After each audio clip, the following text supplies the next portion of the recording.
Nah kami kemarin hari Sabtu sidang paripurna Pak. Biasanya Dewan itu Sabtu libur Pak. Ini malah kami sidang paripurna.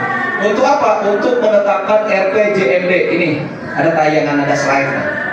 Tentang kesehatan ya Pak. Ya kan karena warga kita teh banyak yang nggak mampu nih tentang kesehatan. Terus kalau mau masuk ke rumah sakit itu harus ada dirawat dulu baru bisa bikin BPJS. Gimana caranya supaya mempermudah Pak masyarakat biar belum masuk ke rumah sakit udah dapat BPJS gitu Pak. Oke Pak dari saya. Assalamualaikum warahmatullahi wabarakatuh.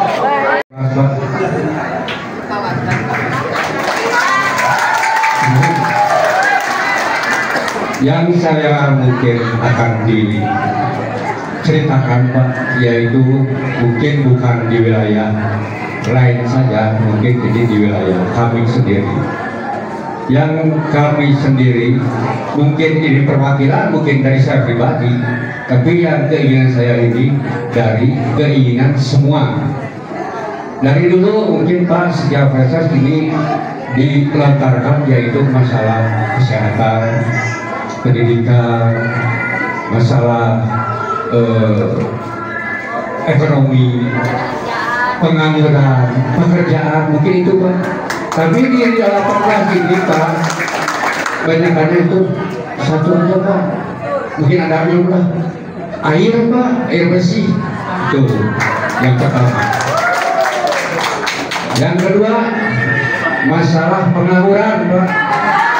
Banyak pengangguran dan juga apalagi sekarang banyak janda dan sudah Pak, sudah tidak punya pekerjaan. Mungkin selama Bapak akan diarahkan ke mana? Setuju? Saya sendiri dunia Bu. Yang nomor tiga, yang barusan Pak, pengangguran Pak ya. Itu tidak ada muda, tidak ada tua, yang penting pengangguran. Karena yang sudah muda Pak nggak punya pensiun. Kalau nanyain Pak, bansos gimana jadi nggak ada. Belajar tanyain sama Pak RW, kan ada Pak RW. Itu yang saya melakukan atau ke Pak RW dulu. Yang nomor tiga, mungkin masalah pendidikan Pak. Kalau bisa jangan dibatasi dengan langkah-langkahnya. Minimal Pak harus diterima yang ada di 18. Karena di 18 itu Pak hanya ke SMP, SMA 7 ya. Ya, itu aja. Yang nomor 4-nya Pak, ini kalau banyak mungkin mudah-mudahan ini perwakilan dari warga masyarakat. Yang keempatnya itu masalah pembangunan di wilayah infrastruktur Pak ya. Seperti jalan-jalan yang memang ingin jalan itu lebih bagus supaya merenang tumanina buat warga 18. Mudah-mudahan di pada hari ini masukan saya mungkin ada dari yang lain Pak. Mudah-mudahan yang saya ajukan Bapak bisa respon, karena saya sebagai mantan RW dari saat ini juga mungkin saya soal pengangguran juga Pak, tapi pengangguran ini sedikit-sedikit ya mungkin adalah korek-korek gitu Pak. Sekian, terima kasih. Assalamualaikum warahmatullahi wabarakatuh. Nama saya Nur Siti Aisyah dari RT 5 RW 18. Saya ingin menyampaikan keluhan saya tentang sampah di RW 18, khususnya di RT 05. Nah, di sini kan apa ya? Pilah-pilih sampah itu sebenarnya udah ada fasilitasnya, ada bank sampah. Tapi di RW 18 itu tidak semua melaksanakannya. Kan ada bank sampah sebulan sekali itu. Nah, saya melaksanakannya, cuman saya terbentur dengan apa ya? Tempat rumah saya kan kecil, cuma satu tumbak. Kalau ditaruh pakai naruh sampah itu juga apa ya, nggak bisa gitu. Sedangkan diambilnya sebulan sekali ya Pak. apa? Nah itu, saya ingin ada fasilitas buat menampung sampah gitu. Soalnya masalah sampah itu jadi apa ya? Jadi momok bagi RT 05 itu. Dan sering nyimpennya kan pengambilannya yang enggak tentu gitu pengambilannya. Jadi kadang di depan kantor RW itu berantakan sama sampah. Nah, terus yang kedua saya ingin ada sosialisasi dari itu ya dari pemerintah bagaimana cara mengolah sampah yang apa yang misalkan dibikin apa gitu si sampah itu supaya tidak semua dibawa diangkut gitu untuk mengurangi beban pengangkutan. Nah yang pertama itu tempatnya, yang kedua pengen ada sosialisasi bagaimana caranya mengolah sampah supaya menjadi penghasilan, misalkan daur ulang ini bisa jadi bunga, dibikin mas bunga gitu. Saya pengen ada sosialisasi seperti itu ke RW 18. Nah mungkin itu yang saya bisa sampaikan. Terima kasih. Assalamualaikum warahmatullahi wabarakatuh. Anak yang lebih dari istri yang kedua begitu seperti itu lagi. Tolong dikasih gambaran supaya kami selaku ketua RT RW untuk memfasilitasi warga atau membantu supaya bisa masuk kakak tersebut karena hubungannya dengan pendidikan atau masa depannya gitu Pak.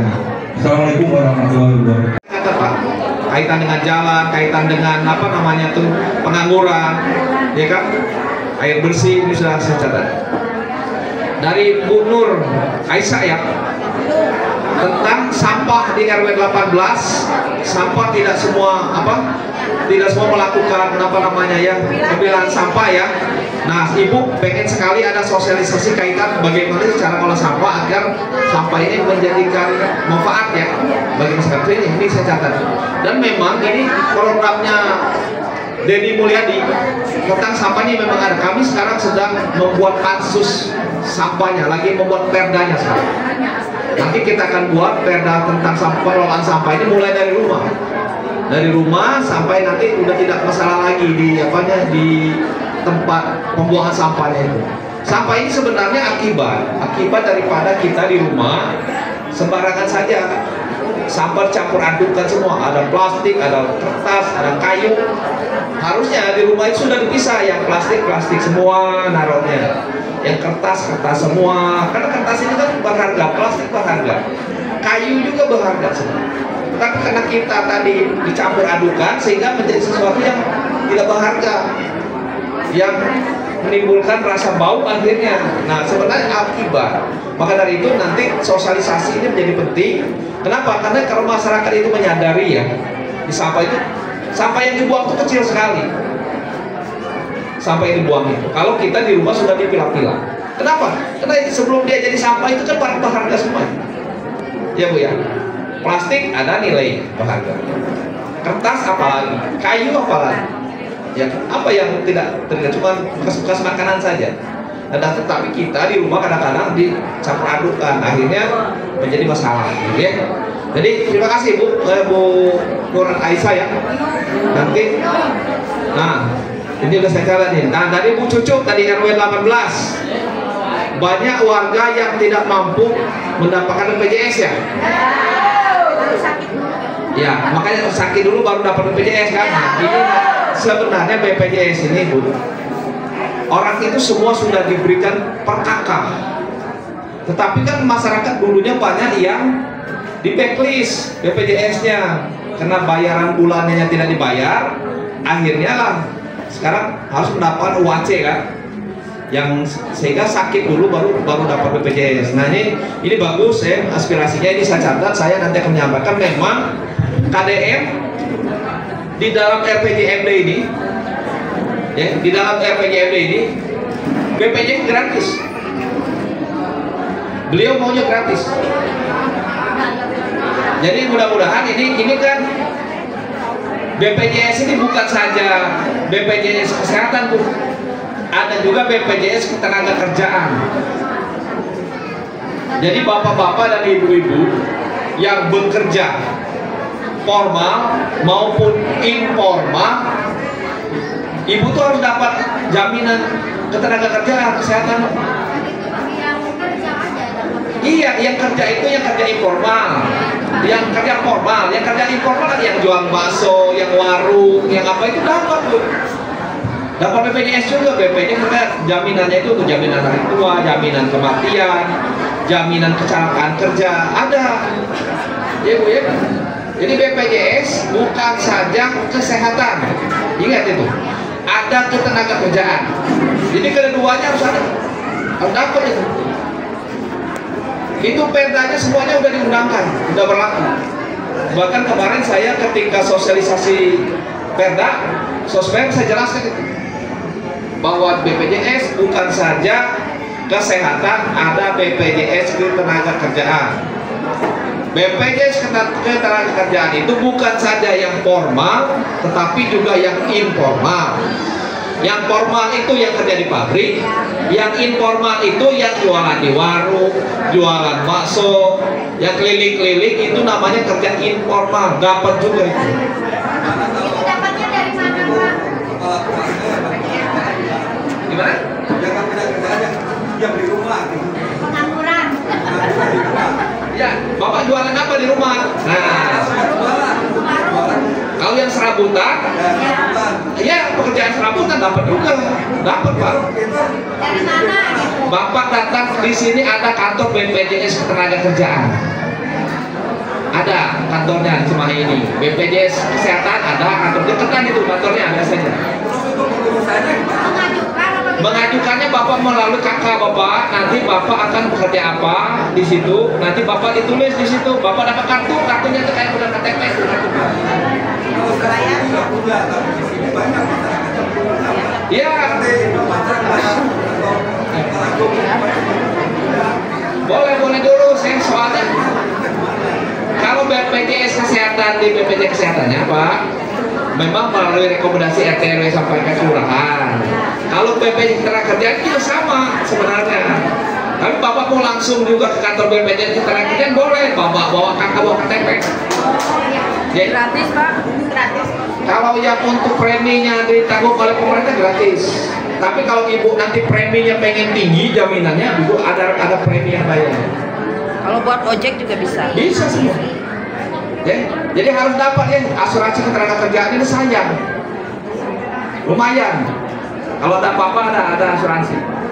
Ya, yang nggak diurus apa? Karena tuh perdanya sudah diundangkan 2 tahun yang lalu. Sudah 2 tahun yang lalu perdanya.